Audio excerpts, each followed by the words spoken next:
किसको जगह नहीं मिला है बताइए? सब कितना बढ़िया से बैठा हुआ है, किसको जगह नहीं मिला है बताइए? आप कहाँ बैठे हुए हैं? आपको जगह नहीं मिला है तो बैठे हुए कहाँ पे है? वाह महाराज, देखिए यहाँ पे लव लेटर एगो आया है,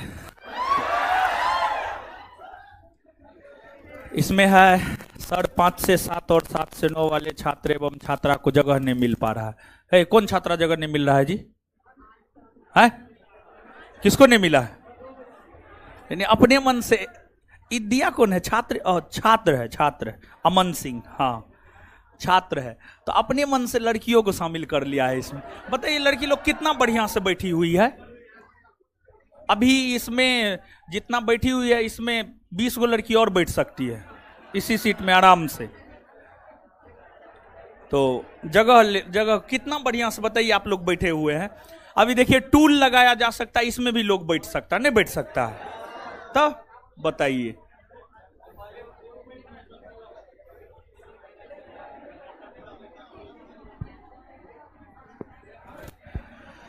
जगह नहीं मिलता है जी लड़का लोग को, है अभी से जगह नहीं मिलता है लड़का सबको, है कितना बढ़िया से बैठे हुए हैं महाराज। तब बताइए आप लोग बोलते हैं जगह नहीं मिलता है। एगो जो है अगर पूरा बीच में भी बैठा हुआ रहता तब समझ में आता है। अभी देखिए अभी क्लासरूम में 100 गो लड़का कम से कम हम बैठा सकते हैं, कम से कम 100 गो हम बैठा सकते हैं, समझे? 10 गो तो इसी पे बैठेगा महाराज, अब 50 गो तो रो में बैठेगा, फिर बेंच पे बहुत बैठेगा। तो एकदम जगह है गुरुजी लोग। जिसको जगह नहीं मिले जब हम आ जाते हैं ना तो आइए मेरे पास, हम जगह देंगे महाराज, हम आपको एकदम नजदीक में आगे यहां पे बैठाएंगे। टूल जो है अभिषेक, है अभिषेक टूल यहां पे है, टूल है ना? है तो और टूल का 50 गो व्यवस्था कर दीजिए, ठीक है? देख लीजिए टूल है तो ठीक है, और न है तो टूल 50 गो टूल का व्यवस्था कर दीजिए। तो अमन बाबू अगर आपको जगह नहीं मिलेगा हम आपके लिए एगो स्पेशल टूल रखेंगे, और एगो जो है हमारे केबिन में रख दीजिएगा, हम आपको स्पेशल बैठाएंगे आगे में यहां पर, समझे? हाँ उस पर हम लिख देंगे अमन सिंह, समझे? चलिए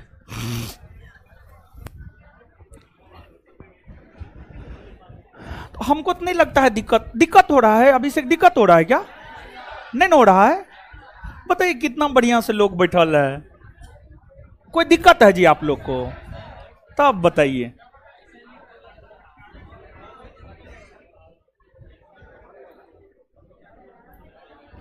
चलिए आ जाइए। तो 7 से 9 वाले बैच के जो लोग हैं उनको हम बोले थे, पहला क्लास का वीडियो देखने के लिए देखे थे? आए आवाज नहीं आ रहा है, देखे थे? नोट डाउन किए थे कॉपी में? आए कर लिए थे ना?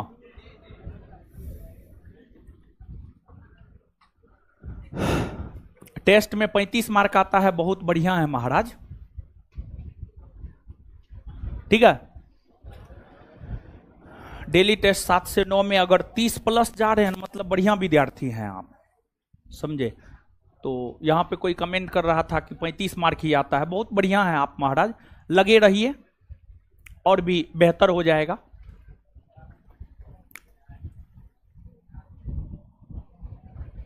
चलिए, तो आधुनिक भारतीय इतिहास, और आधुनिक भारतीय इतिहास के अंतर्गत जो है भारत में यूरोपीय कंपनियों का आगमन पर रहे थे, और भारत में जो यूरोपीय कंपनियों का आगमन पर रहे थे उसमें पुर्तगाली ईस्ट इंडिया कंपनी के विषय में कल के सेशन में हम लोग पढ़े थे। पुर्तगाली ईस्ट इंडिया कंपनी के विषय में कल के सेशन में जो है हम लोग पढ़े थे। अब आज के सेशन में हम लोग पुर्तगाली ईस्ट इंडिया कंपनी से जो है आगे बढ़ेंगे। आज के सेशन में हम लोग पुर्तगाली ईस्ट इंडिया कंपनी से आगे बढ़ेंगे, लेकिन उससे पहले कल जो बात हम आपको पढ़ाए हैं 2 4 5 प्रश्न पूछते हैं, आप फटाफट जवाब दीजिए और फिर आगे बढ़ जाएंगे, ठीक है? तो बताइए गुरुजी लोग, पुर्तगाली ईस्ट इंडिया कंपनी को और किस नाम से जाना जाता है? Estado the India. पुर्तगाली कंपनी की स्थापना किस वस्तु के व्यापार पर एकाधिकार स्थापित करने को लेकर हुआ था? मसाला ना, मसाला ना। पुर्तगाली साम्राज्य का वास्तविक संस्थापक भारत में किसे माना जाता? अल्बू। भारत में कार्टेज व्यवस्था की शुरुआत किसने की? पुर्तगाली ने। इसके बाद पुर्तगालियों को हुगली से बाहर 1632 में कौन मुगल बादशाह ने किया? किसने किया? पुर्तगालियों ने अपनी पहली व्यापारिक कारखाना कहां खोली? केरल के कोचिन में ना। भारत आने वाला द्वितीय पुर्तगाली यात्री कौन था? अल्ब्रेज। ब्लू वाटर पॉलिसी की नीति किसने अपनाई? अल्मोड़ा। अल्मोड़ा ना। पुर्तगाली साम्राज्य का राजा राम मोहन राय का पूर्वगामी किसे कहा जाता? अल्बू। क्लियर है ना सब बात? याद है ना? चलिए अब देखिएगा, एक बात आप जानिए कि देखिए, सामान्य तौर पर जब हम किसी वंश को पढ़ते हैं तो उसमें जो महान शासक होता है, महान शासकों के विषय में विशेष तौर पर हम लोग पढ़ते हैं। तो पुर्तगाली वायसरायों में अगर देखा जाए तो महान पुर्तगाली वायसराय अल्बुकर्क हुए। अल्बुकर्क के विषय में हम लोगों ने पढ़ा। अल्बुकर्क के बाद एक महान पुर्तगाली वायसराय हुआ था, उसका नाम था नीनो दी कुन्हा। नीनो दी कुन्हा। नीनो दी कुन्हा 1529 से 1538 ईस्वी तक। नीनो दी कुन्हा 1529 से 1538 ईस्वी तक पुर्तगाली वायसराय के पद पर रहा था। और नीनो दी कुन्हा का योगदान यह था कि नीनो दी कुन्हा ने पुर्तगाली साम्राज्य की राजधानी कोचीन से हटाकर गोवा को बनाया। पुर्तगाली साम्राज्य की राजधानी शुरू में स्टार्टिंग में कोचीन हुआ करता था। कोचीन केरल में है और पुर्तगाली तो सबसे पहले केरल ही आया था। केरल में सबसे पहले अपना व्यापारिक कारखाना खोला और फिर बाद में जाकर के पुर्तगाली गोवा गया। तो पुर्तगालियों की राजधानी पहले केरल का कोचीन ही हुआ करता था, लेकिन बाद में जाकर नीनो दी कुन्हा ने अपनी राजधानी को कोचीन के जगह गोवा को बनाया। और इसके अलावे नीनो दी कुन्हा का योगदान यह है कि नीनो दी कुन्हा के समकालीन गुजरात का शासक था बहादुर शाह। नीनो दी कुन्हा का समकालीन गुजरात का शासक था बहादुर शाह। बहादुर शाह से नीनो दी कुन्हा ने मुलाकात किया और उस मुलाकात के दौरान ही धोखे से नीनो दी कुन्हा ने बहादुर शाह की हत्या कर दिया। और बहादुर शाह की हत्या करके नीनो दी कुन्हा ने दमन और द्वीप, विशेष तौर पर दीव का क्षेत्र, सालसेट का क्षेत्र, यह सब क्षेत्र जो है आपको नीनो दी कुन्हा ने ब्रिटिश साम्राज्य में जीत कर मिलाने का काम किया। तो पुर्तगाली साम्राज्य में मिलाने का काम किया, यानी नीनो दी कुन्हा ने एक प्रकार से पुर्तगाली साम्राज्य का विस्तार किया। नीनो दी कुन्हा ने एक प्रकार से पुर्तगाली साम्राज्य का जो है आपको विस्तार किया। इसी वजह से जो है उनके विषय में भी थोड़ा बहुत याद रखना, थोड़ी बहुत बातें याद रखना आपके लिए आवश्यक है। तो अब जो है आप जो पुर्तगाली ईस्ट इंडिया कंपनी में जहां तक लिखे हुए थे वहां से आगे आप थोड़ा लिखिएगा। तो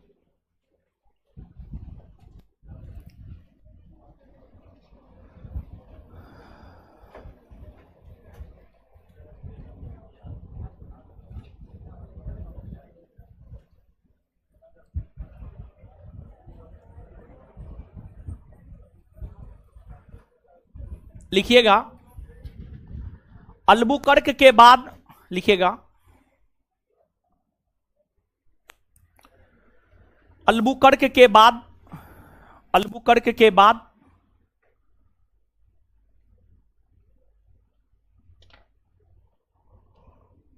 अल्बुकर्क के बाद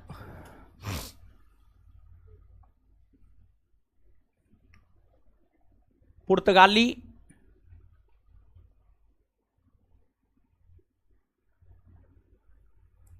वायसराय, अल्बुकर्क के बाद पुर्तगाली वायसराय लिख लिया, एगो महान शब्द बीच में जोड़िए ना। अल्बुकर्क के बाद एक महान पुर्तगाली वायसराय नीनो दी कुन्हा हुआ। अल्बुकर्क के बाद, अल्बुकर्क के बाद, अल्बुकर्क के बाद एक महान पुर्तगाली वायसराय, अल्बुकर्क के बाद एक महान पुर्तगाली वायसराय, अल्बुकर्क के बाद एक महान पुर्तगाली वायसराय नीनो दी कुन्हा हुआ।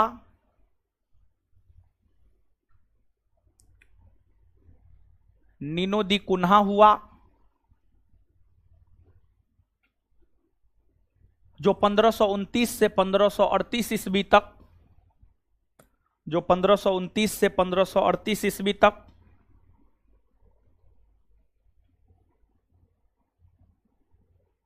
वायसराय के पद पर रहे।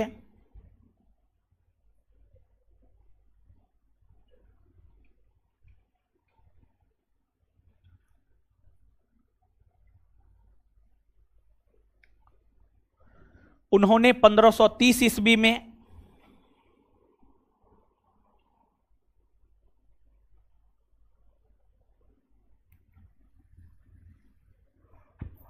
उन्होंने 1530 ईस्वी में उन्होंने 1530 ईस्वी में 1530 ईस्वी में उन्होंने 1530 ईस्वी में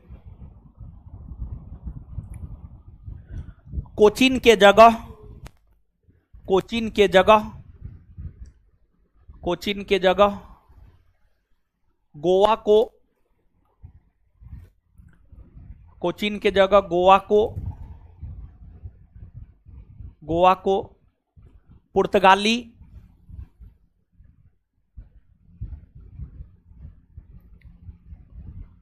कोचीन के जगह गोवा को पुर्तगाली साम्राज्य का राजधानी बनाया।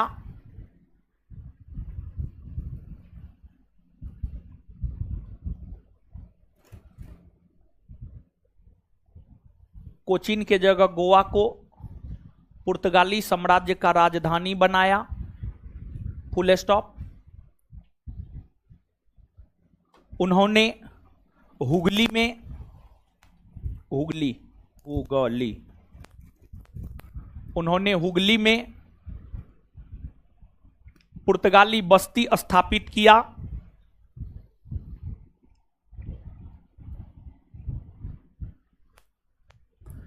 उन्होंने हुगली में पुर्तगाली बस्ती स्थापित किया, फुल स्टॉप। उन्होंने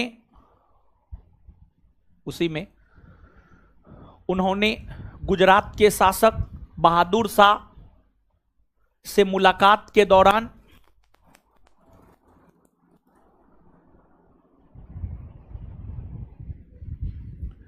उन्होंने गुजरात के शासक बहादुर शाह से मुलाकात के दौरान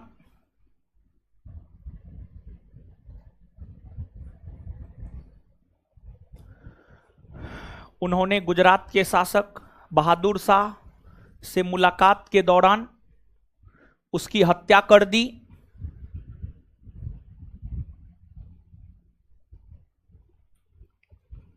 उसकी हत्या कर दी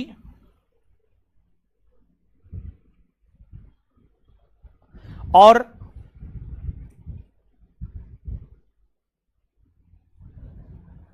दीब और बसीन,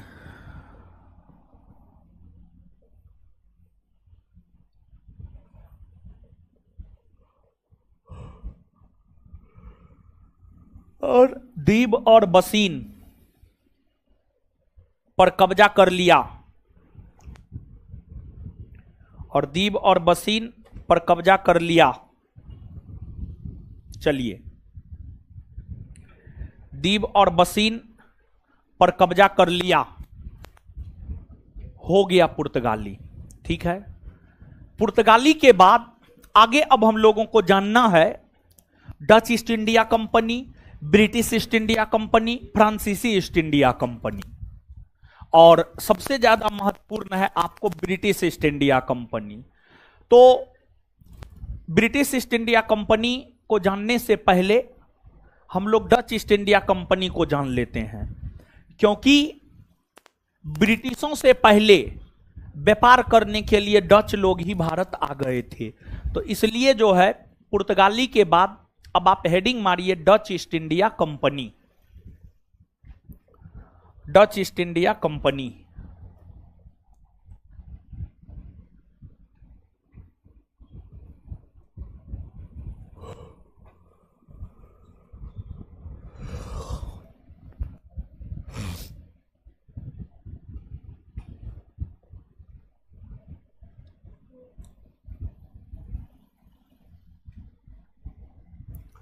डच ईस्ट इंडिया कंपनी। आइए अब जानते हैं डच ईस्ट इंडिया कंपनी के विषय में। देखिए, जैसे हम लोग भारत के नागरिक हैं तो हम लोगों को भारतीय कहा जाता है, हिंदुस्तानी कहा जाता है। उसी प्रकार से यूरोप महादेश में एक देश है, उसका नाम है नीदरलैंड, और नीदरलैंड को ही हॉलैंड भी कहा जाता है। नीदरलैंड को ही हॉलैंड भी कहा जाता है। यहां है आपको नीदरलैंड, जर्मनी से सीमा साझा करता है। नीदरलैंड यहां पर है, समझ गए। नॉर्थ सी उत्तरी सागर के दक्षिण में है, और जर्मनी के उत्तरी पश्चिमी भाग में यहां पर है आपको नीदरलैंड, समझ गए। नीदरलैंड, नीदरलैंड के निवासी को ही डच कहा जाता है। नीदरलैंड के निवासी को ही डच कहा जाता है। तो Dutch East India Company Netherlands में स्थापित हुआ। डच ईस्ट इंडिया कंपनी जो है आपको नीदरलैंड में स्थापित हुआ, और डच ईस्ट इंडिया कंपनी की स्थापना नीदरलैंड में 1602 ईस्वी में हुई। और डच ईस्ट इंडिया कंपनी की जब स्थापना हुई थी तो उसका नाम था वेडिंगडे ऑस्टे इंडिया कंपनी। तो वेडिंगडे ऑस्टे कंपनी नाम था, वेडिंगडे ऑस्टे कंपनी नाम था डच ईस्ट इंडिया कंपनी का। आपको वेडिंगडे ऑस्टे कंपनी नीदरलैंड में स्थापित हुई, उसका उद्देश्य था भारत के साथ व्यापार करना। यह कंपनी तो भारत व्यापार करने के लिए आई ही, इसके अलावे नीदरलैंड में और भी कई सारी कंपनियां की स्थापना हुई जो भारत आई व्यापार करने के लिए।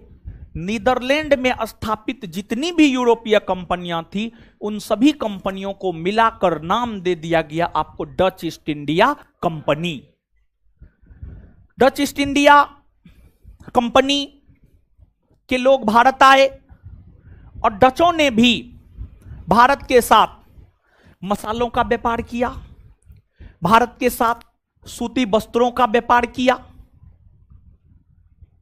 मसालों का व्यापार तो पुर्तगालियों ने प्रारंभ किया था, पुर्तगाली के बाद डचों ने मसालों का व्यापार किया। लेकिन डचों ने भारतीय वस्त्र का व्यापार किया, और कहा जाता है कि भारतीय वस्त्र को निर्यात का वस्तु बनाने का श्रेय डच ईस्ट इंडिया कंपनी को जाता है। भारतीय वस्त्र को निर्यात का वस्तु बनाने का श्रेय दिया जाता है डच ईस्ट इंडिया कंपनी को, क्योंकि इसी कंपनी के द्वारा पहली बार भारतीय वस्त्रों का निर्यात किया गया, मतलब भारतीय वस्त्रों का व्यापार किया गया। देखिए, जब हम किसी वस्तु को एक देश से दूसरे देश में भेजते हैं तो वह हो गया निर्यात, और जब हम किसी वस्तु को दूसरे देश से लाते हैं तो वो हो गया आयात। जैसे मान लीजिए कोई वस्तु भारत से भेज रहे हैं तो ये हो गया निर्यात, और कोई वस्तु ब्रिटेन से भारत में ला रहे हैं तो ये हो गया आयात। तो भारतीय वस्त्र को निर्यात का वस्तु, मतलब भारतीय वस्त्र को भारत से बाहर व्यापार के लिए भेजने का काम आपको डच ईस्ट इंडिया कंपनी ने किया था। और डच ईस्ट इंडिया कंपनी अपना व्यापारिक कारखाना 1605 में आंध्र प्रदेश के मसूलीपट्टनम में खोला था। आंध्र प्रदेश के मसूलीपट्टनम में खोला था। आंध्र प्रदेश के मसूलीपट्टनम में जो है डचों ने अपना पहला कारखाना जो है आपको खोला था। आंध्र प्रदेश के मसूलीपट्टनम में 1605 ईस्वी में डचों ने अपना पहला व्यापारिक कारखाना खोला और डचों ने आंध्र प्रदेश के ही नागपट्टनम को अपना मुख्यालय नगर बनाया। और डच विशेष तौर पर भारत के पूर्वी तट पर अपना व्यापारिक कारखाना खोलने का काम किया था, क्योंकि भारत के पश्चिमी तट पर जो है पहले से पुर्तगाली था। पहले से पुर्तगाली भारत के पश्चिमी तट पर व्यापार कर रहा था। इसी वजह से जो है डचों ने जो है आपको भारत के पूर्वी तट पर अपना व्यापारिक कोठी खोलने का काम किया। और डचों ने भारत के तुलना में इंडोनेशिया को ज्यादा महत्व दिया। डचों की अगर हम बात करें तो डचों ने भारत के तुलना में इंडोनेशिया को ज्यादा महत्व दिया। तो डच भारत में तो व्यापार कर रहा था, लेकिन भारत के तुलना में व्यापारिक क्षेत्र में डचों ने इंडोनेशिया को ज्यादा महत्व दिया। और जिस प्रकार पुर्तगाली ईस्ट इंडिया कंपनी भारत के साथ मसालों का व्यापार कर रही थी, उसी प्रकार से डच लोग जो है इंडोनेशिया के साथ मसालों का व्यापार कर रही थी। इंडोनेशिया के साथ मसालों का व्यापार कर रही थी। मसालों के व्यापार में काफी ज्यादा मुनाफा होता था। यही कारण था कि यूरोपीय कंपनियां जो है आपको मसालों के व्यापार की ओर ज्यादा आकर्षित होता था, मसालों के व्यापार करना ज्यादा पसंद करता था। और डचों से पहले तो पुर्तगाली आ गया था भारत, तो मसालों के व्यापार पर पुर्तगालियों ने एक प्रकार से कहिए तो अपना एकाधिकार स्थापित कर लिया था। मसालों के व्यापार पर पुर्तगालियों ने अपना एकाधिकार स्थापित कर लिया था। इसी वजह से डच जो है इंडोनेशिया चले गए और इंडोनेशिया के साथ जो है मसालों का व्यापार करने लगा। और डचों की अगर हम लोग बात करें तो बहुत लंबे समय तक ये भारत में टिक नहीं पाए। जब मूल तौर पर ब्रिटिश ईस्ट इंडिया कंपनी का भारत आगमन भारत के व्यापारिक क्षेत्र में हो गया, तो ब्रिटिश ईस्ट इंडिया कंपनी किसी भी अन्य यूरोपीय कंपनी को अपने सामने टिकने नहीं दिया, बल्कि सभी यूरोपीय कंपनियों को एक प्रकार से कहिए तो ब्रिटिश ईस्ट इंडिया कंपनी ने दबा दिया। ब्रिटिश ईस्ट इंडिया कंपनी और डच ईस्ट इंडिया कंपनी के बीच 1759 ईस्वी में 1759 ब्रिटिश ईस्ट इंडिया कंपनी और डच ईस्ट इंडिया कंपनी के बीच 1759 ईस्वी में बंगाल के बेदरा नामक स्थान पर 1759 ईस्वी में ब्रिटिश ईस्ट इंडिया कंपनी और डच ईस्ट इंडिया कंपनी के बीच युद्ध हुआ। और इस युद्ध में डचों की हार हुई, ब्रिटिशों की जीत हुई। और इसी युद्ध से भारत में डच ईस्ट इंडिया कंपनी का पतन हुआ माना जाता है। इसी युद्ध से, बेदरा के युद्ध में ब्रिटिश ईस्ट इंडिया कंपनी ने डचों को पराजित करके भारत से डचों को बाहर करने का जो है आपको काम किया। समझ गए? तो ये चीज है, इसको याद रखना है। एक बात और आप जानिए, जैसे आप सब लोग जानते हैं कि भारत आने वाला प्रथम पुर्तगाली यात्री था आपको वास्को डी गामा। उसी प्रकार से भारत आने वाला जो प्रथम डच यात्री था, भारत आने वाला प्रथम डच यात्री था carnelian Houtman. Carnelian Houtman. Carnelian Houtman की अगर हम लोग बात करें तो कार्नेलियन हाउटमैन जो है आपको भारत आने वाला प्रथम डच यात्री था। ये 1596 ईस्वी में भारत की यात्रा पर आया था। 1596 ईस्वी में भारत की यात्रा पर आया था। ये बात भी जो है आप याद रखिएगा, नीचे से लिखिएगा।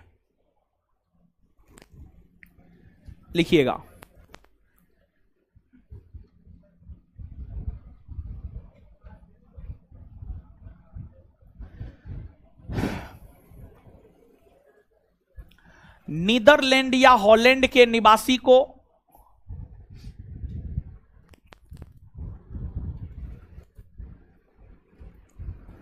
नीदरलैंड या हॉलैंड के निवासी को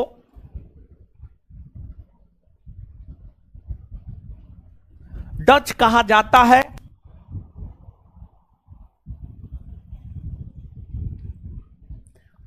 उसी लाइन में कंटिन्यू। नीदरलैंड या हॉलैंड के निवासी को डच कहा जाता है, उसी लाइन में कंटिन्यू। भारत आने वाला प्रथम डच यात्री?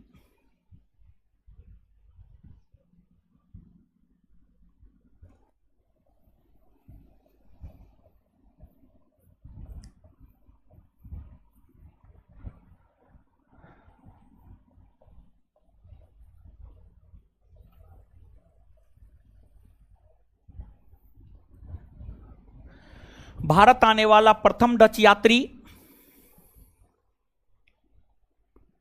भारत आने वाला प्रथम डच यात्री कार्नेलियन हाउटमैन। भारत आने वाला प्रथम डच यात्री कार्नेलियन हाउटमैन। भारत आने वाला प्रथम डच यात्री कार्नेलियन हाउटमैन। कार्नेलियन हाउटमैन था, जिन्होंने 1596 ईस्वी में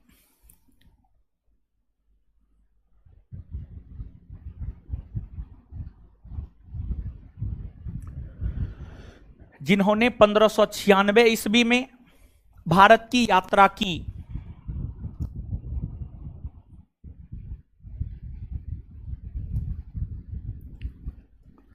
जिन्होंने 1596 ईस्वी में भारत की यात्रा की।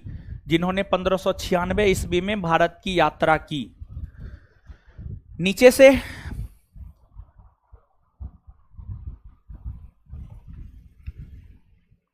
डच ईस्ट इंडिया कंपनी की स्थापना?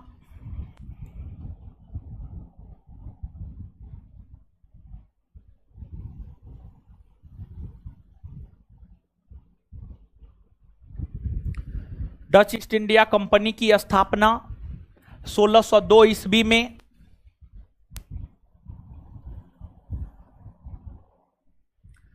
डच ईस्ट इंडिया कंपनी की स्थापना 1602 ईस्वी में हुई है।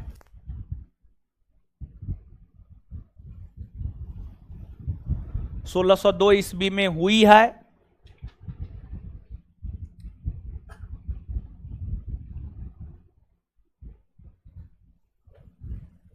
इस कंपनी की स्थापना वेरिंगडे ऑस्टे इंडसे कंपनी के नाम से हुआ है, उसी लाइन में कंटिन्यू। इस कंपनी की स्थापना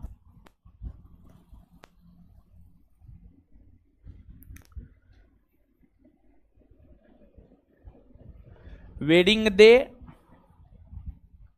ऑस्टे इंडसे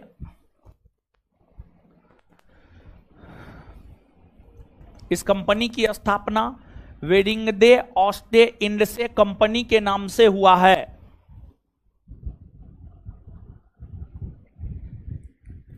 वेरिंगडे ऑस्टे इंडसे कंपनी के नाम से हुआ है।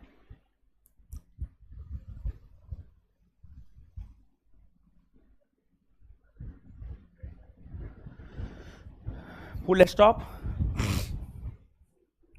नेक्स्ट पॉइंट, डचों ने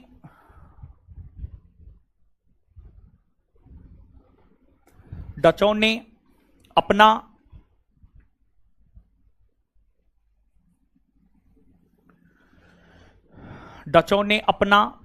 पहला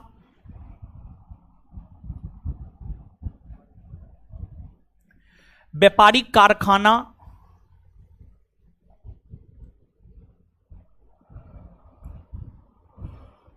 डचों ने अपना पहला व्यापारिक कारखाना 1605 ईस्वी में आंध्र प्रदेश के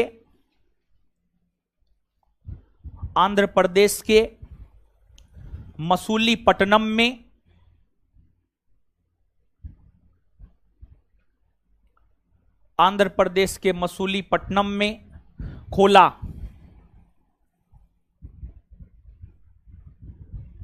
नेक्स्ट पॉइंट, डचों ने अपना मुख्यालय नगर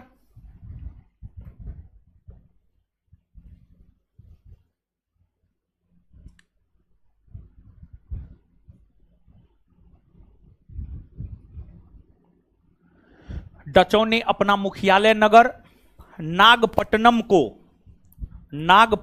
को डचों ने अपना मुख्यालय नगर नागपट्टनम को डचों ने अपना मुख्यालय नगर नागपट्टनम को डचों ने अपना मुख्यालय नगर नागपट्टनम को बनाया। डचों ने अपना मुख्यालय नगर नागपट्टनम को बनाया। डचों ने अपना मुख्यालय नगर नागपट्टनम को बनाया। डचों ने अपना मुख्यालय नगर नागपट्टनम को बनाया। नेक्स्ट पॉइंट,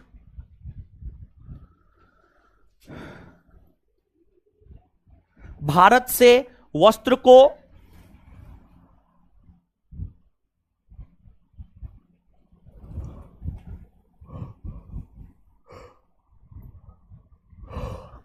भारत से वस्त्र को निर्यात का वस्तु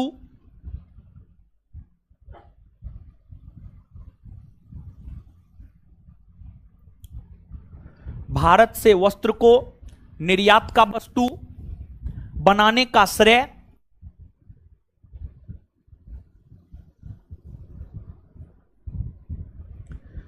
भारत से वस्त्र को निर्यात का वस्तु बनाने का श्रेय डचों को जाता है।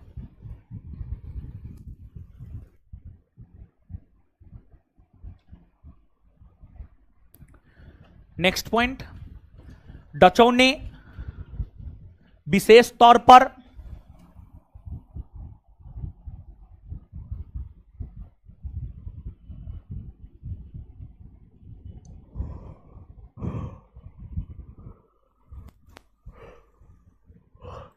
डचों ने विशेष तौर पर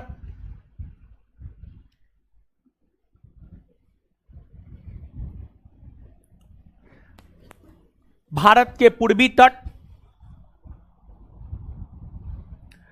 डचों ने विशेष तौर पर भारत के पूर्वी तट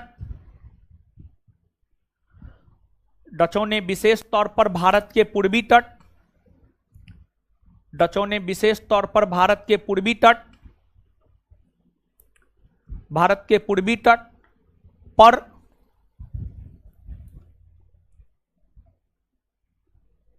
भारत के पूर्वी तट पर अपना व्यापारिक कारखाना खोला।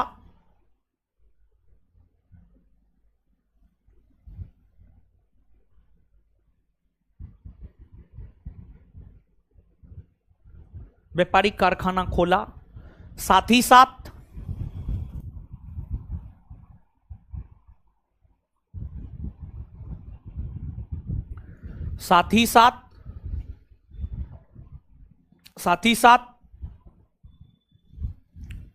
डचों ने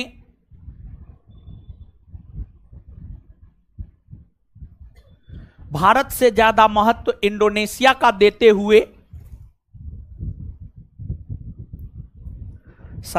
डचों ने भारत से ज्यादा महत्व इंडोनेशिया का देते हुए डचों ने भारत से ज्यादा महत्व इंडोनेशिया का देते हुए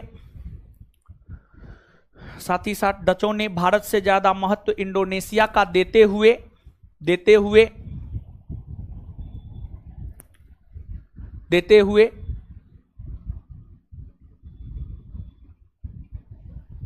हुए इंडोनेशिया के साथ मसालों का व्यापार किया। इंडोनेशिया के साथ मसालों का व्यापार किया। इंडोनेशिया के साथ मसालों का व्यापार किया। इंडोनेशिया के साथ मसालों का व्यापार किया। नेक्स्ट पॉइंट, डचों का पतन भारत में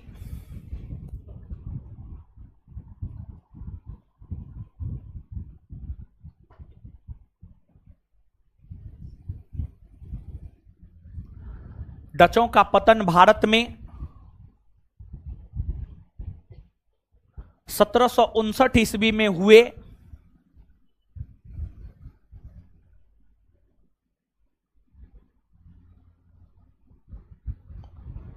डचों का पतन भारत में 1759 ईस्वी में हुए। बेदरा के युद्ध से बेदरा के युद्ध से, बेदरा के युद्ध से हुआ है, बेदरा के युद्ध से हुआ है।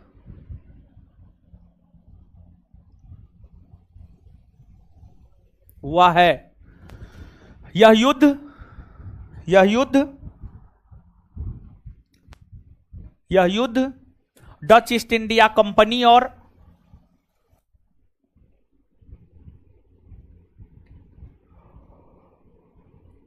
यह युद्ध डच ईस्ट इंडिया कंपनी और ब्रिटिश ईस्ट इंडिया कंपनी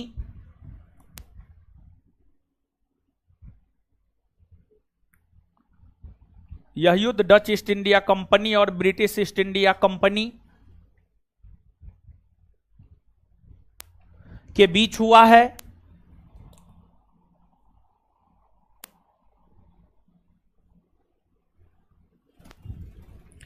इस युद्ध में डचों की हार हुई है। इस युद्ध में डचों की हार हुई है। इस युद्ध में डचों की हार हुई है। इस युद्ध में डचों की हार हुई है।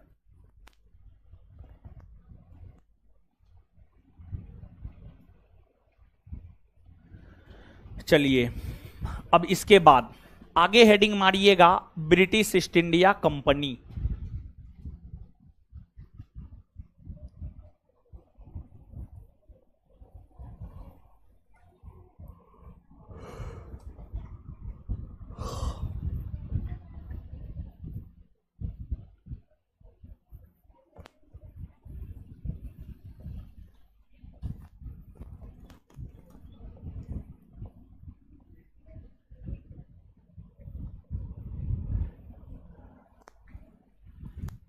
British East India company, British East India company.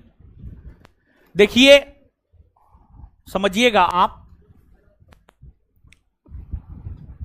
British East India company की अगर हम लोग बात करें तो इस कंपनी की स्थापना मर्चेंट एडवेंचर नाम से जाने जाने वाले ब्रिटेन के कुछ व्यापारियों ने किया। देखिए ब्रिटेन के व्यापारियों का एक समूह था जिसे कहा जाता था मर्चेंट एडवेंचर। ब्रिटेन के कुछ व्यापारियों का, ब्रिटेन के सैकड़ों से अधिक व्यापारियों का एक समूह था जिसे कहा जाता था मर्चेंट एडवेंचर। उन लोगों के द्वारा ही ब्रिटिश ईस्ट इंडिया कंपनी की स्थापना की गई है। कुछ स्रोत यह लिखता है कि ब्रिटिश ईस्ट इंडिया कंपनी की स्थापना 1599 ईस्वी में हुई है। वहीं कुछ स्रोत यह लिखता है कि ब्रिटिश ईस्ट इंडिया कंपनी की स्थापना 1600 ईस्वी में हुई है। तो ब्रिटिश ईस्ट इंडिया कंपनी की स्थापना सामान्य तौर पर जो आज तक परीक्षा में पूछे गए प्रश्न है, उन प्रश्नों और बोर्ड के द्वारा दिए गए उत्तरों को आधार बनाते हुए अगर देखा जाए तो हम लोगों को यह मान करके चलना होगा कि ब्रिटिश ईस्ट इंडिया कंपनी की स्थापना 1600 ईस्वी में हुई है। तो 1600 ईस्वी में मर्चेंट एडवेंचर नाम से जाना जाने वाले कुछ व्यापारियों ने इस कंपनी की स्थापना की। और जब यह कंपनी स्थापित हुआ था तो इस कंपनी का नाम था the governor and company of London trading to East Indies. The governor and company of London, the governor and company of London trading to East Indies, यह नाम है ब्रिटिश ईस्ट इंडिया कंपनी का। British East India company इसी नाम से स्थापित हुआ था। बाद में जाकर के इसको ब्रिटिश ईस्ट इंडिया कंपनी कहा जाने लगा, वो अलग बात है। लेकिन ब्रिटिश ईस्ट इंडिया कंपनी की स्थापना जब हुई थी तो उसका नाम था the governor and company of London trading to East Indies. और परीक्षा में ये प्रश्न पूछे जाते हैं कि ब्रिटिश ईस्ट इंडिया कंपनी का पूर्व नाम क्या है, पूर्व नाम क्या था। तो the governor and company of London trading to East Indies. जब यह कंपनी स्थापित हुई थी तो ब्रिटेन की महारानी हुआ करती थी एलिजाबेथ प्रथम। एलिजाबेथ प्रथम, और एलिजाबेथ प्रथम का संबंध है ट्यूडर वंश से। ट्यूडर वंश से एलिजाबेथ प्रथम का संबंध है। तो कंपनी की स्थापना का उद्देश्य था भारत और पूर्वी एशियाई देशों के साथ व्यापार करना। ब्रिटिश ईस्ट इंडिया कंपनी की स्थापना का उद्देश्य था भारत और पूर्वी एशियाई देशों के साथ व्यापार करना। ब्रिटिश ईस्ट इंडिया कंपनी की स्थापना का उद्देश्य था भारत और पूर्वी एशियाई देशों के साथ व्यापार करना। तो महारानी एलिजाबेथ प्रथम ने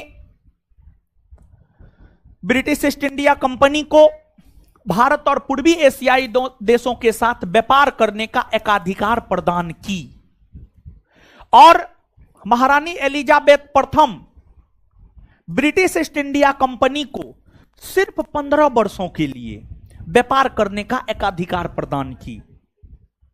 महारानी एलिजाबेथ प्रथम ब्रिटिश ईस्ट इंडिया कंपनी को मात्र 15 वर्षों के लिए भारत और पूर्वी एशियाई देशों के साथ व्यापार करने हेतु एकाधिकार प्रदान करने का काम की। लेकिन बाद में जाकर जब ब्रिटेन के सम्राट, ब्रिटेन के राजा बने जेम्स प्रथम, तो जेम्स प्रथम ने ब्रिटिश ईस्ट इंडिया कंपनी को अनिश्चित काल के लिए भारत और पूर्वी एशियाई देशों के साथ व्यापार करने का एकाधिकार प्रदान किया। देखिए, कंपनी की जब स्थापना हुई तो उस समय भारत में मुगलों का शासन था, और उस समय मुगल बादशाह था अकबर। आप अकबर के शासनकाल को याद कीजिए, हम आपको अकबर पढ़ाए हुए हैं। आप अकबर के शासनकाल को याद करेंगे तो अकबर का शासनकाल है 1556 से 1605। 1556 से 1605। तो 1556 से 1605 के बीच में ही ईस्वी आता है 1600 ईस्वी, और 1600 ईस्वी में ब्रिटिश ईस्ट इंडिया कंपनी की स्थापना हुई थी। और 1600 ईस्वी में जो ब्रिटिश ईस्ट इंडिया कंपनी की स्थापना हुई थी, उस समय भारत में मुगलों का शासन था और बादशाह थे अकबर।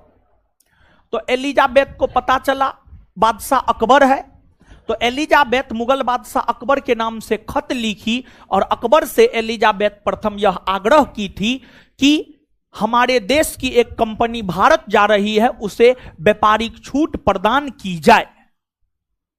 लेकिन जब कंपनी भारत व्यापार करने के लिए आई तो उस समय तक अकबर का निधन हो चुका था और मुगल बादशाह बन गए थे जहांगीर।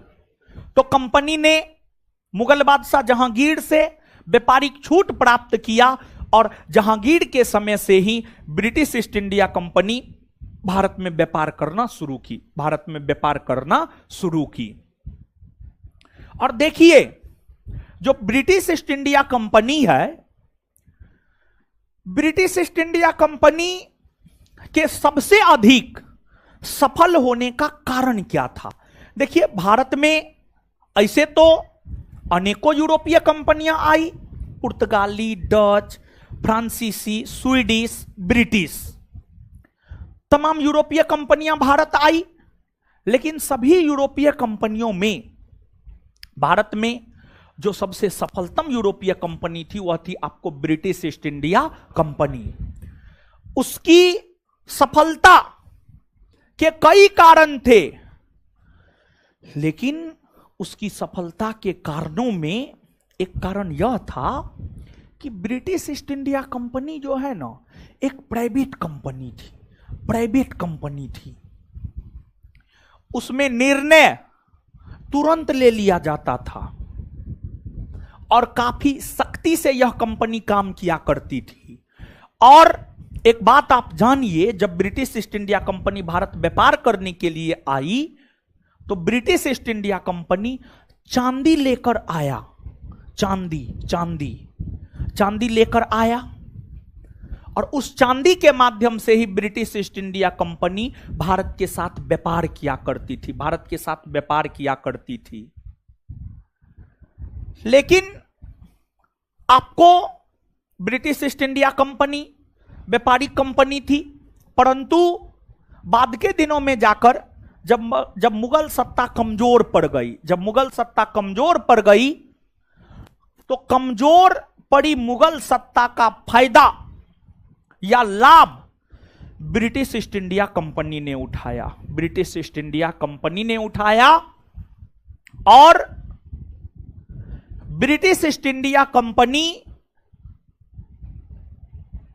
कमजोर मुगल सत्ता का फायदा उठाते हुए भारत की राष्ट्रीय राजनीति में हस्तक्षेप किया। भारत की राष्ट्रीय राजनीति में हस्तक्षेप किया और भारत में अपनी राजनीतिक प्रभुसत्ता की स्थापना किया। और फिर British East India company Bharat में व्यापार करने के साथ साथ भारत में शासन प्रशासन भी करना शुरू कर दिया। भारत में शासन प्रशासन भी करना शुरू कर दिया। समझ गए? तो यहां तक जो है अब कुछ चीजों को लिखिए, फिर आगे बताएंगे।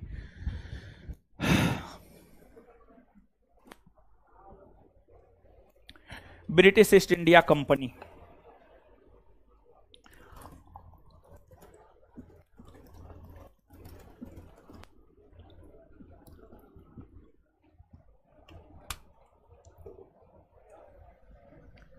लिखिएगा।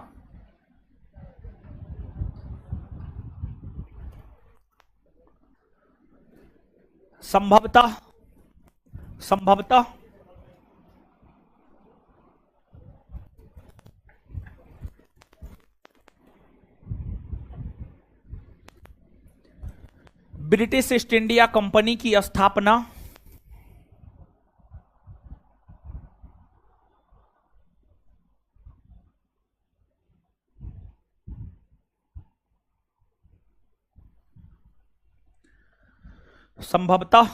ब्रिटिश ईस्ट इंडिया कंपनी की स्थापना संभवतः ब्रिटिश ईस्ट इंडिया कंपनी की स्थापना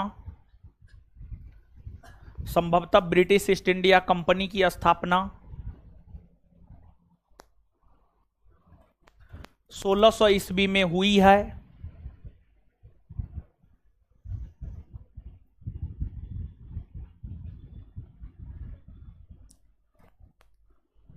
जब यह कंपनी स्थापित हुआ था तो इसका नाम जब यह कंपनी स्थापित हुआ था तो इसका नाम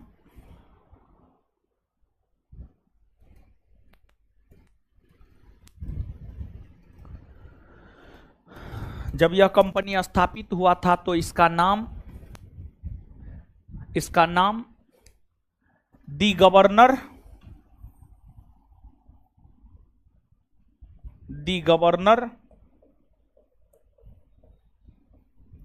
and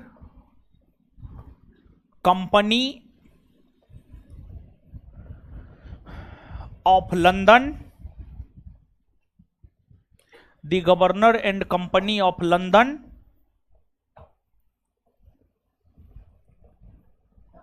trading to East Indies.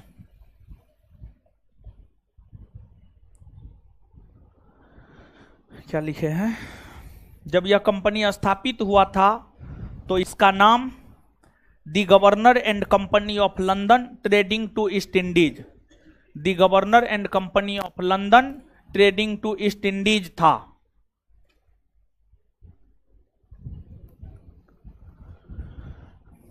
यह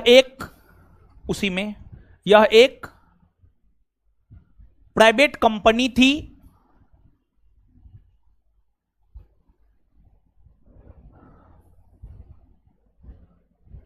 जिसमें कई साझीदार थे। यह एक प्राइवेट कंपनी थी जिसमें कई साझीदार थे। यह एक प्राइवेट कंपनी थी जिसमें कई साझीदार थे। यह एक प्राइवेट कंपनी थी जिसमें कई साझीदार थे।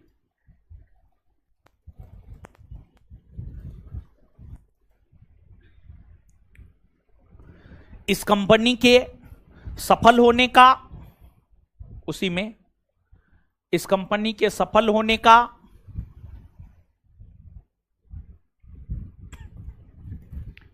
एक मूल कारण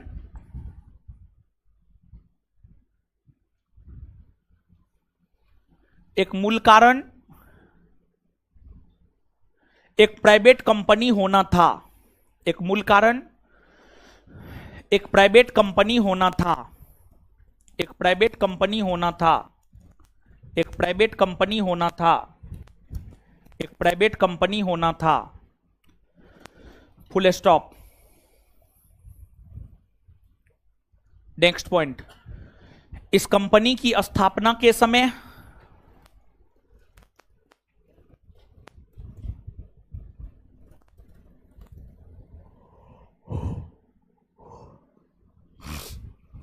इस कंपनी की स्थापना के समय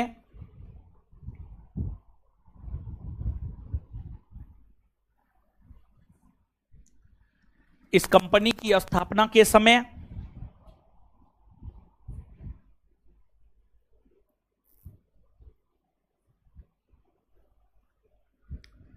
इस कंपनी की स्थापना के समय कंपनी की स्थापना के समय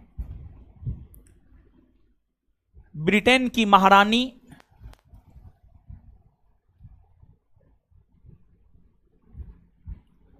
ब्रिटेन की महारानी एलिजाबेथ प्रथम थी। ब्रिटेन की महारानी एलिजाबेथ प्रथम थी। एलिजाबेथ प्रथम थी।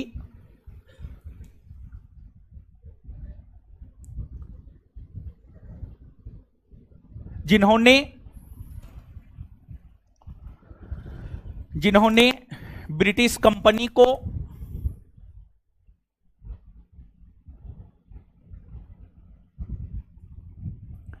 जिन्होंने ब्रिटिश कंपनी को 15 वर्षों के लिए जिन्होंने ब्रिटिश कंपनी को 15 वर्षों के लिए जिन्होंने ब्रिटिश कंपनी को 15 वर्षों के लिए व्यापार करने का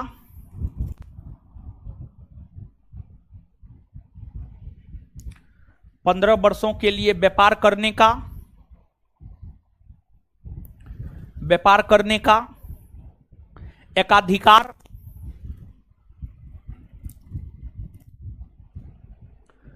प्रदान की।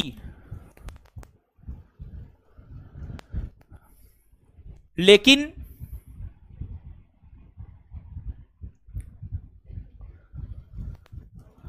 1609 ईस्वी में ब्रिटेन के सम्राट जेम्स प्रथम ने लेकिन 1609 ईस्वी में ब्रिटेन के सम्राट जेम्स प्रथम ने लेकिन 1609 ईस्वी में ब्रिटेन के सम्राट जेम्स प्रथम ने ब्रिटिश कंपनी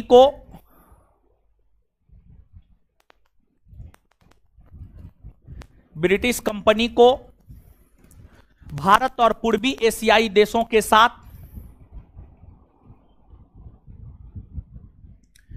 ब्रिटिश कंपनी को भारत और पूर्वी एशियाई देशों के साथ ब्रिटिश कंपनी को भारत और पूर्वी एशियाई देशों के साथ ब्रिटिश कंपनी को भारत और पूर्वी एशियाई देशों के साथ ब्रिटिश कंपनी को भारत और पूर्वी एशियाई देशों के साथ व्यापार करने का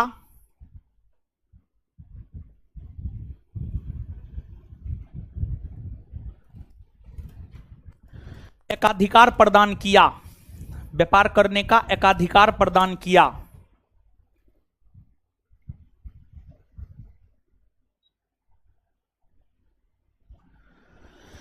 व्यापार करने का एकाधिकार प्रदान किया।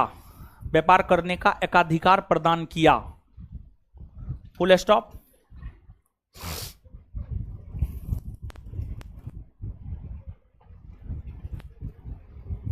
चलिए, नेक्स्ट पॉइंट, महारानी एलिजाबेथ प्रथम का संबंध ट्यूडर वंश से है।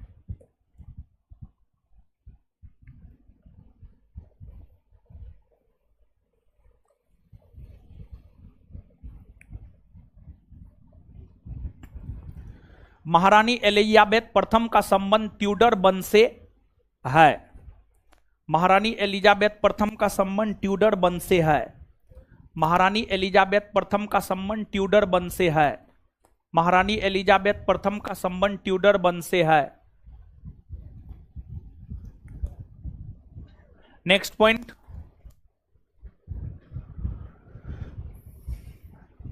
ब्रिटिश कंपनी की स्थापना के समय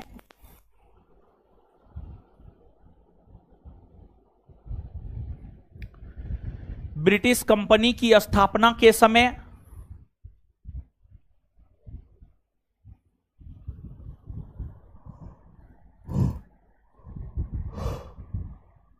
ब्रिटिश कंपनी की स्थापना के समय भारत में मुगल वंश का शासन था।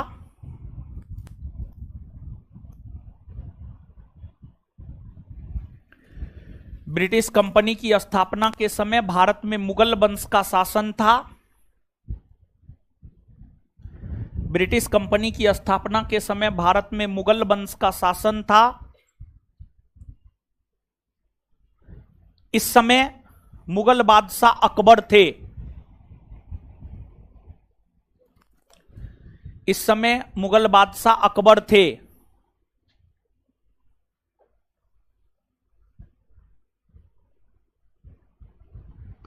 Next point, British East India company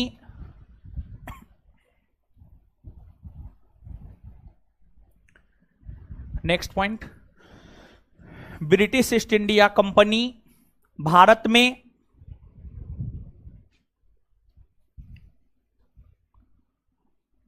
British East India company Bharat में व्यापार करना प्रारंभ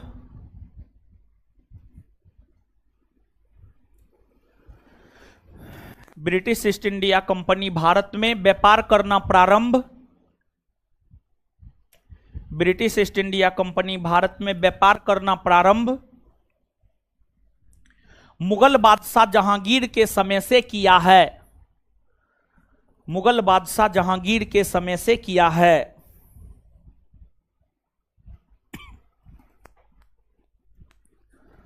मुगल बादशाह जहांगीर के समय से किया है।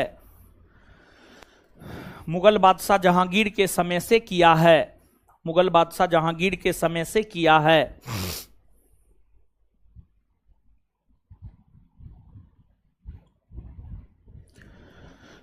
मुगल बादशाह जहांगीर के समय से किया है। नेक्स्ट पॉइंट,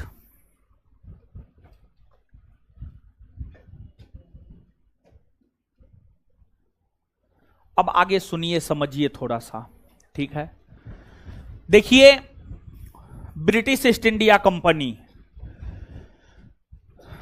भारत व्यापार करने के लिए आई, और जब British East India company Bharat व्यापार करने के लिए आई तो ब्रिटिश ईस्ट इंडिया कंपनी ने अपना पहला व्यापारिक कारखाना गुजरात के सूरत में खोला,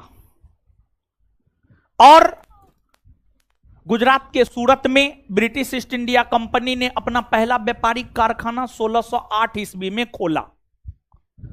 और उस समय सूरत मुगलों का सबसे प्रमुख व्यापारी केंद्र हुआ करता था। मुगलों का सबसे प्रमुख व्यापारी केंद्र रहा है आपको सूरत।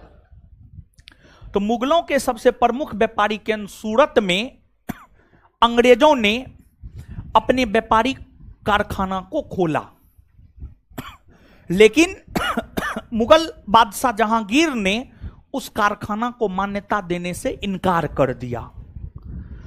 तत्पश्चात कैप्टन हॉकिंस नामक अंग्रेज मुगल बादशाह जहांगीर के आगरा दरबार में उपस्थित हुआ। कैप्टन हॉकिंस मुगल दरबार में उपस्थित होने वाला प्रथम अंग्रेज था। कैप्टन हॉकिंस की अगर हम बात करें तो कैप्टन हॉकिंस मुगल दरबार में उपस्थित होने वाला प्रथम अंग्रेज था। और कैप्टन हॉकिंस जब मुगल दरबार में उपस्थित हुआ तो कैप्टन हॉकिंस बहुत सारा उपहार, गिफ्ट लेकर के जहांगीर के दरबार में गया था। कैप्टन हॉकिंस को मालूम हुआ कि जहांगीर को चित्रकला में ज्यादा लगाव है, तो बहुत सारे चित्र उपहार के तौर पर लेकर के हॉकिंस मुगल बादशाह जहांगीर के दरबार में गया, जहांगीर से व्यापारिक छूट मांगा और हॉकिंस ने अंग्रेजी के जगह मुगलों की राजकीय भाषा फारसी भाषा में जहांगीर के साथ बात किया। कैप्टन हॉकिंस मुगल बादशाह जहांगीर से फारसी भाषा में बात किया। इस बात से जहांगीर काफी प्रसन्न भी हुए, लेकिन उसके बावजूद व्यापारिक छूट लेने में कैप्टन हॉकिंस असफल रह गया। कैप्टन हॉकिंस को जहांगीर व्यापारिक छूट नहीं दिया। कैप्टन हॉकिंस को जहांगीर व्यापारिक छूट नहीं दिया।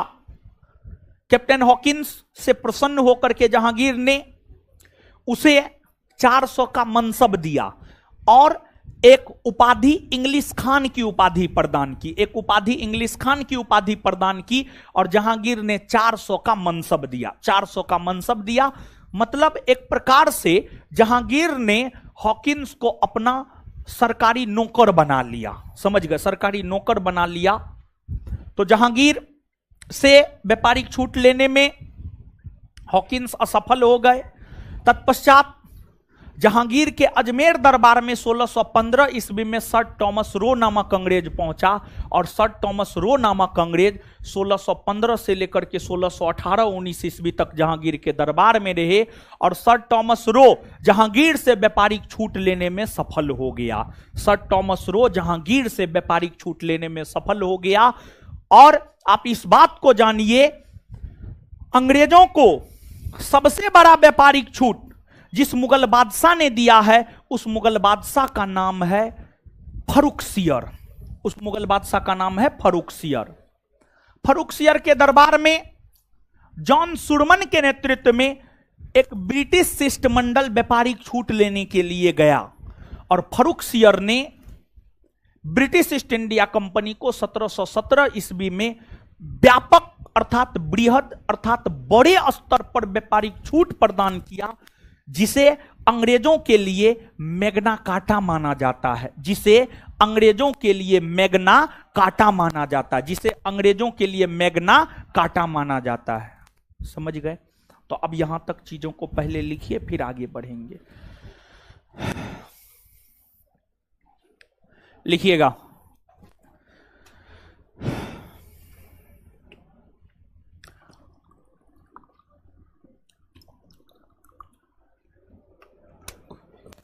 लिखिएगा।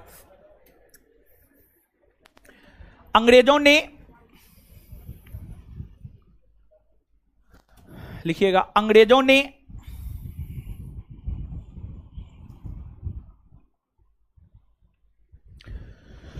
अपना पहला व्यापारिक कारखाना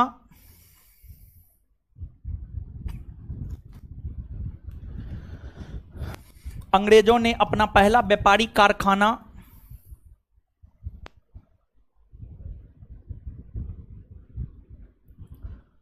अंग्रेजों ने अपना पहला व्यापारिक कारखाना 1608 ईस्वी में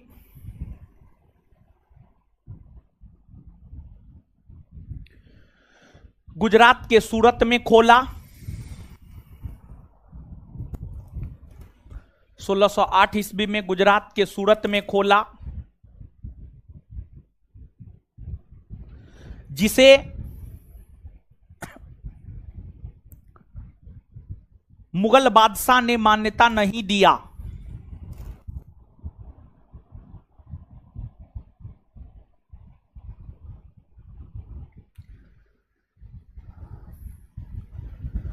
नेक्स्ट पॉइंट, अंग्रेजों ने अपना दूसरा व्यापारिक कारखाना, नेक्स्ट पॉइंट, नेक्स्ट पॉइंट, अगला पॉइंट, अंग्रेजों ने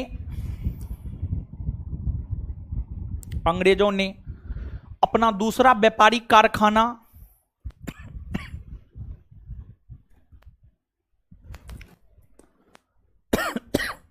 अंग्रेजों ने अपना दूसरा व्यापारिक कारखाना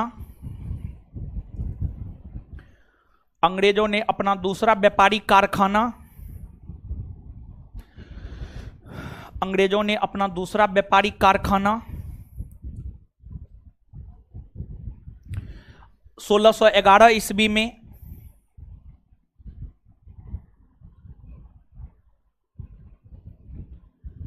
1611 ईस्वी में आंध्र प्रदेश के मसूलीपट्टनम में खोला। 1611 ईस्वी में आंध्र प्रदेश के मसूलीपट्टनम में खोला। 1611 ईस्वी में आंध्र प्रदेश के मसूलीपट्टनम में खोला। 1611 ईस्वी में आंध्र प्रदेश के मसूलीपट्टनम में खोला, जिसे कर्नाटक की सरकार ने शीघ्र ही मान्यता दे दिया। जिसे कर्नाटक की सरकार ने शीघ्र ही मान्यता दे दिया। जिसे कर्नाटक की सरकार ने शीघ्र ही मान्यता दे दिया। जिसे कर्नाटक की सरकार ने शीघ्र ही मान्यता दे दिया।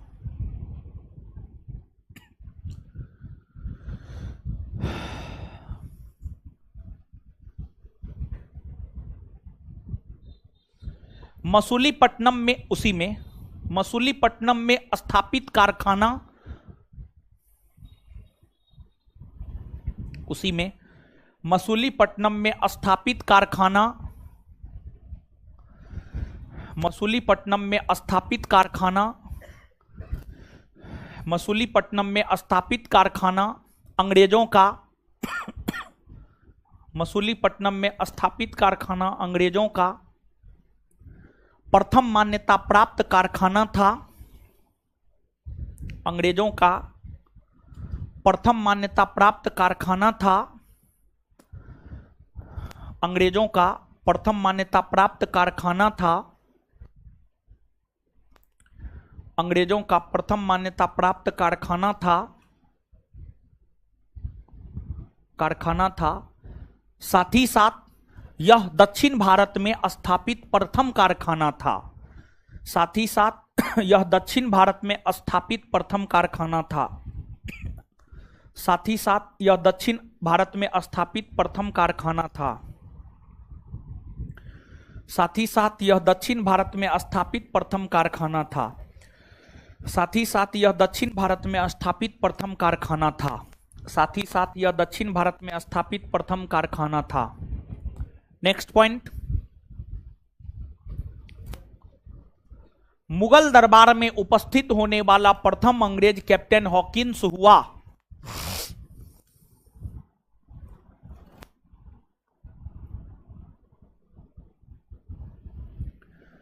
मुगल दरबार में उपस्थित होने वाला प्रथम अंग्रेज कैप्टन हॉकिंस हुआ। मुगल दरबार में उपस्थित होने वाला प्रथम अंग्रेज कैप्टन हॉकिंस हुआ। मुगल दरबार में उपस्थित होने वाला प्रथम अंग्रेज कैप्टन हॉकिंस हुआ।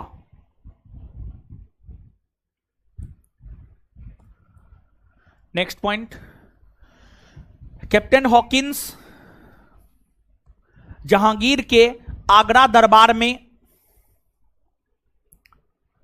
Next point, captain Hawkins Jahangir के आगरा दरबार में कैप्टन हॉकिंस जहांगीर के आगरा दरबार में 1609 ईस्वी में कैप्टन हॉकिंस जहांगीर के आगरा दरबार में 1609 ईस्वी में कैप्टन हॉकिंस जहांगीर के आगरा दरबार में 1609 ईस्वी में कैप्टन हॉकिंस जहांगीर के आगरा दरबार में 1609 ईस्वी में कैप्टन हॉकिंस जहांगीर के आगरा दरबार में 1609 ईस्वी में 1609 ईस्वी में उपस्थित हुआ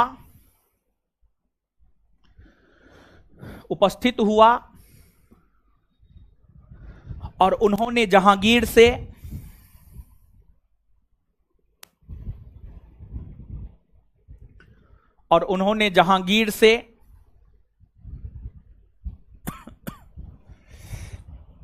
फारसी भाषा में बात किया।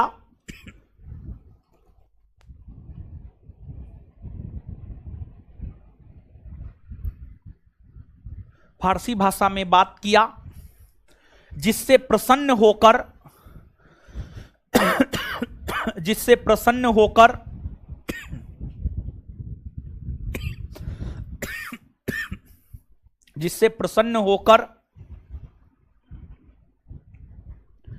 जिससे प्रसन्न होकर कैप्टन हॉकिंस, जिससे प्रसन्न होकर जहांगीर, जिससे प्रसन्न होकर जहांगीर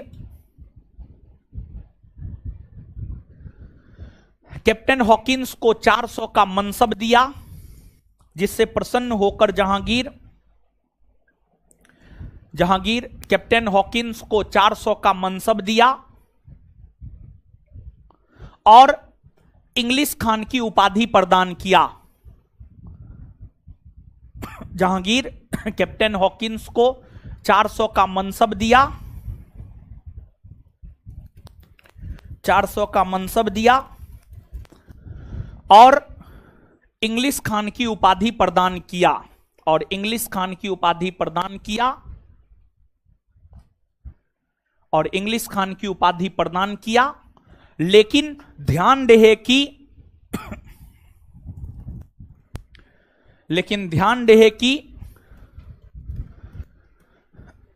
हॉकिंस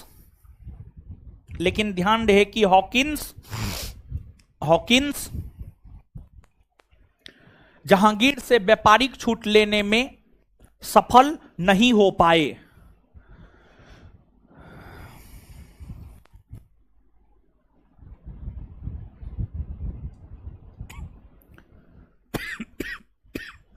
लेकिन ध्यान रहे कि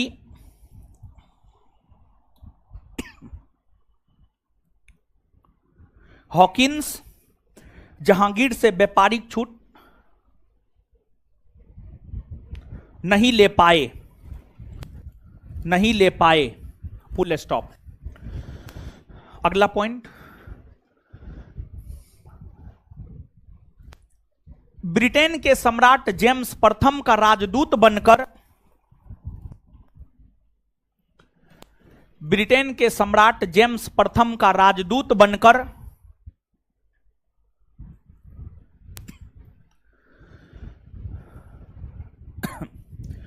ब्रिटेन के सम्राट जेम्स प्रथम का राजदूत बनकर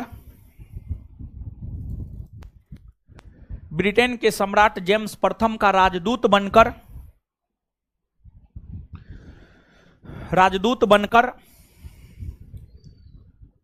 1615 ईस्वी में सर टॉमस रो 1615 ईस्वी में सर टॉमस रो 1615 ईस्वी में सर टॉमस रो 1615 ईस्वी में सर टॉमस रो 1615 ईस्वी में सर टॉमस रो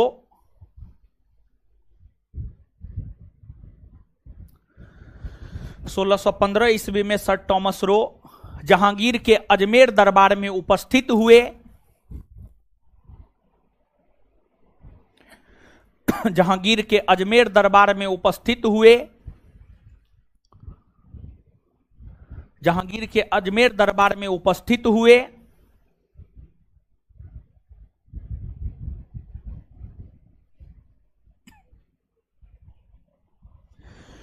उपस्थित हुए और वे जहांगीर से व्यापारिक छूट लेने में सफल रहे। और वे जहांगीर से व्यापारिक छूट लेने में सफल रहे।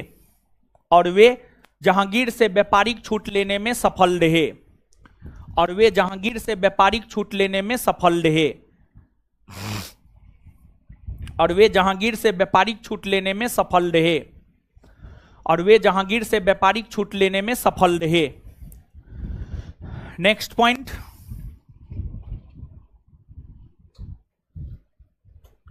नेक्स्ट पॉइंट,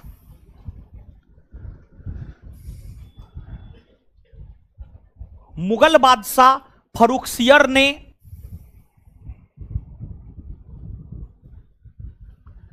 मुगल बादशाह फर्रुखसियर ने 1717 ईस्वी में मुगल बादशाह फर्रुखसियर ने 1717 ईस्वी में मुगल बादशाह फर्रुखसियर ने 1717 ईस्वी में मुगल बादशाह फर्रुखसियर ने 1717 ईस्वी में मुगल बादशाह फर्रुखसियर ने 1717 ईस्वी में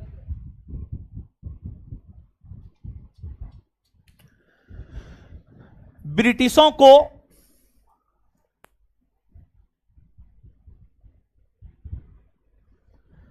ब्रिटिशों को बड़े पैमाने पर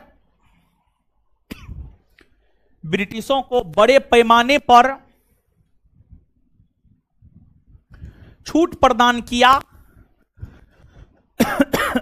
ब्रिटिशों को बड़े पैमाने पर छूट प्रदान किया। ब्रिटिशों को बड़े पैमाने पर छूट प्रदान किया। ब्रिटिशों को बड़े पैमाने पर छूट प्रदान किया। ब्रिटिशों को बड़े पैमाने पर छूट प्रदान किया, जिसे अंग्रेजों के लिए मैग्ना कार्टा अर्थात महाधिकार पत्र माना जाता है।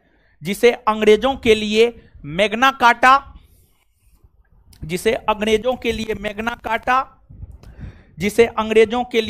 कार्टा अर्थात महाधिकार पत्र माना जाता है। जिसे अंग्रेजों के लिए मैग्ना कार्टा अर्थात महाधिकार पत्र माना जाता है। जिसे अंग्रेजों के लिए मैग्ना कार्टा अर्थात महाधिकार पत्र माना जाता है। जिसे अंग्रेजों के लिए मैग्ना कार्टा अर्थात महाधिकार पत्र माना जाता है। जिसे अंग्रेजों के लिए मैग्ना कार्टा अर्थात महाधिकार पत्र माना जाता है।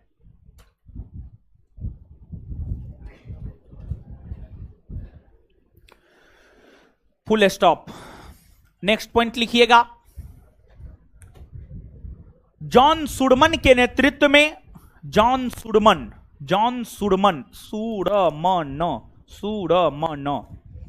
जॉन सुडमन के नेतृत्व में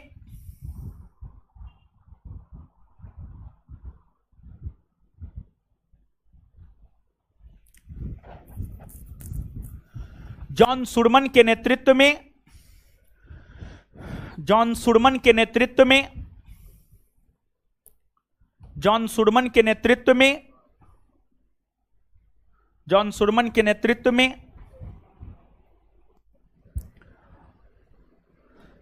एक ब्रिटिश शिष्टमंडल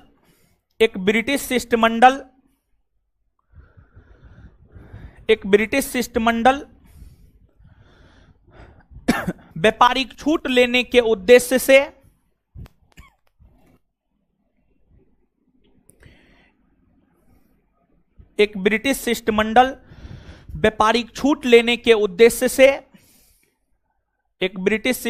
व्यापारिक छूट लेने के उद्देश्य से फरुखसियर के दरबार में उपस्थित हुआ था। फरुखसियर के दरबार में उपस्थित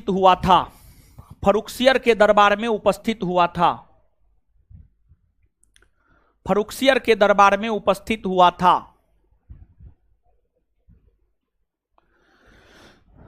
अब यहां पर एक बात और जान लीजिए। एक बात पूछा जाता है, भारत आने वाला प्रथम अंग्रेज कौन था? तो भारत आने वाला प्रथम अंग्रेज था रॉल्फ फिंच, जो अकबर के समय ही भारत आ गया था 1572-73 में। और एक प्रश्न यहां पर यह पूछा जाता है कि स्थल मार्ग से भारत आने वाला प्रथम अंग्रेज कौन था? तो स्थल मार्ग से भारत आने वाला प्रथम अंग्रेज था जॉन मिल्डन हॉल।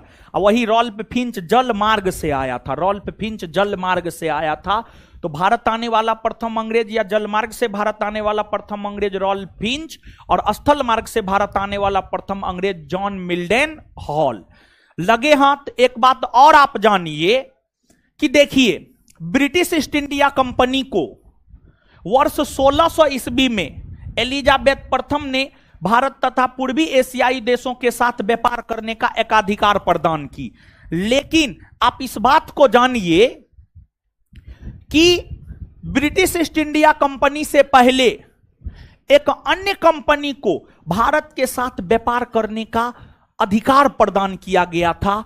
वह कंपनी था लिवेंट कंपनी, और लिवेंट कंपनी को 1592-93 ईस्वी में, लिवेंट कंपनी को 1592-93 ईस्वी में भारत के साथ व्यापार करने का अधिकार प्रदान किया गया। लेकिन लिवेंट कंपनी को स्थल मार्ग से व्यापार करने को लेकर अधिकार दिया गया था। लिवेंट कंपनी को स्थल मार्ग से व्यापार करने को लेकर अधिकार दिया गया था। वही ब्रिटिश ईस्ट इंडिया कंपनी को जल मार्ग से व्यापार करने के लिए अधिकार प्रदान किया गया था। तो लगे हाथ ये 3, 4, 5 पॉइंट है, नीचे से लिखिएगा।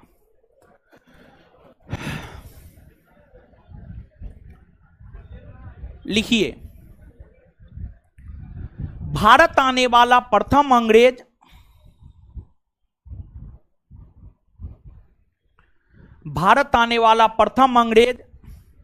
रॉल्फ फिंच था।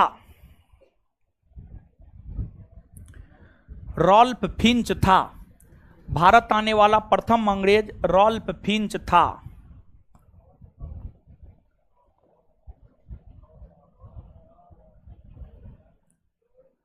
भारत आने वाला प्रथम अंग्रेज रॉल्फ फिंच था। नेक्स्ट पॉइंट,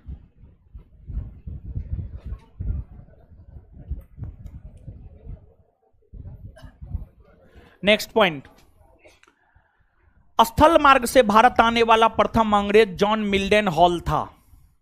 बोर्ड पे लिखे हैं, स्थल मार्ग से भारत आने वाला प्रथम अंग्रेज जॉन मिल्डन हॉल था। नेक्स्ट पॉइंट, स्थल मार्ग से भारत आने वाला प्रथम अंग्रेज जॉन मिल्डन हॉल था। स्थल मार्ग से भारत आने वाला प्रथम अंग्रेज जॉन मिल्डन हॉल था। स्थल मार्ग से भारत आने वाला प्रथम अंग्रेज जॉन मिल्डन हॉल था।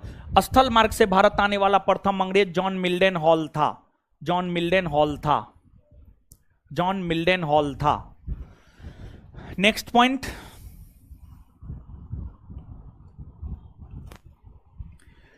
ब्रिटिश ईस्ट इंडिया कंपनी से पहले, ब्रिटिश ईस्ट इंडिया कंपनी से पहले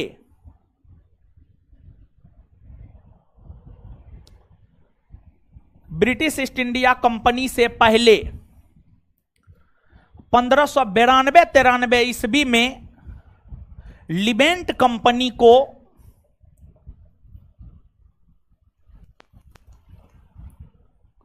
1592-93 ईस्वी में लिबेंट कंपनी को भारत के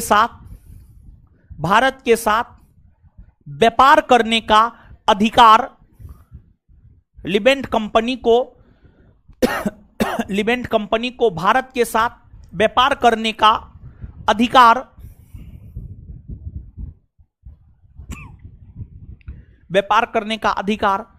स्थल मार्ग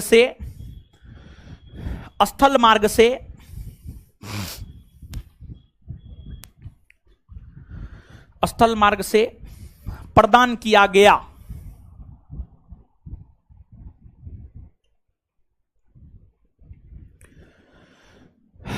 चलिए, जितना समझाए हैं लिखा दिए, पढ़िए जल्दी, फिर याद करवाएंगे। पढ़िए जल्दी, जितना आज समझाए हैं लिखाए हैं पढ़िए उसको।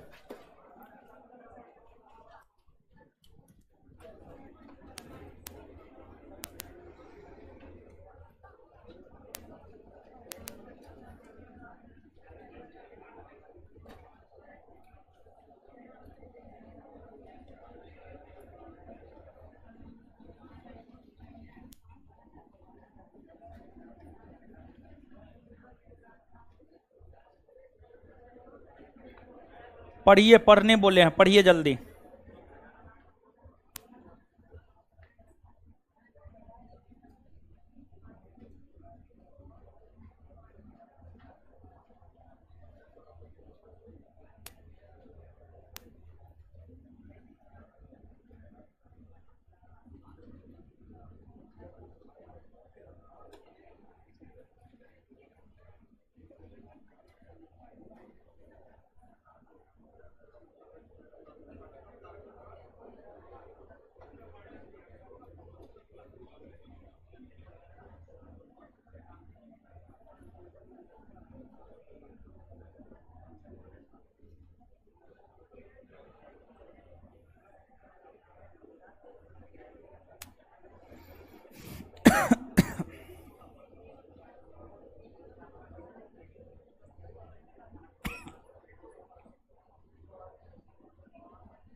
पढ़ लिए जी।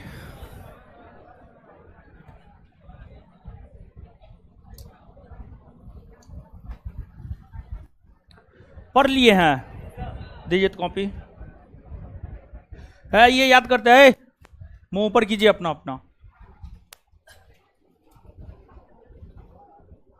आइए,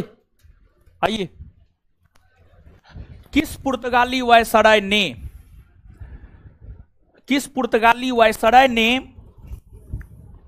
कोचीन के जगह गोवा को राजधानी बनाया?